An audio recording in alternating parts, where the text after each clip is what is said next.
જેતપુરમાં સુપ્રસિદ્ધ ભીમનાથ મહાદેવ મંદિર અને ડોક્ટર હનુમાન મંદિરના ગેટની ઉપર લગાવેલ બોર્ડ કોઈ અજાણ્યા આવારા તત્વો દ્વારા રાત્રિના ચોરી જતા સમસ્ત હિન્દુ સમાજની લાગણીને ઠેસ પહોંચતા નરસિંહ મહેતાના મહંત કનૈયાનંદ બાપુ, રામ ટેકરીના મહંત ગોપાલદાસ બાપુ, જેતપુર મીડિયા સેલના પ્રમુખ મનોજભાઈ પારગી, સર્વે સમાજના આગેવાનો દ્વારા જેતપુર સિટી પોલીસ સ્ટેશનમાં ફરિયાદ કરવામાં આવી અને આરોપીને 48 કલાકમાં પકડી પાડી શહેરના મુખ્ય માર્ગ પર આરોપીનું જાહેરમાં સરઘસ કાઢવામાં આવે એવી માંગ કરવામાં આવી હતી।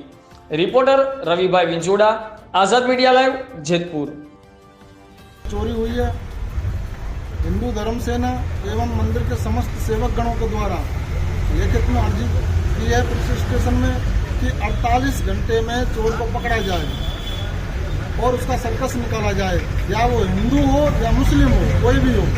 ये सनातन का अपमान है और सनातन ये अपमान अपना सहन नहीं करेगा, इसलिए 48 घंटे में इसका निकाल आना चाहिए। जो इसका निकाल नहीं आएगा तो हम अनशन के ऊपर भी उतरेंगे। जय श्री राम। जय श्री राम।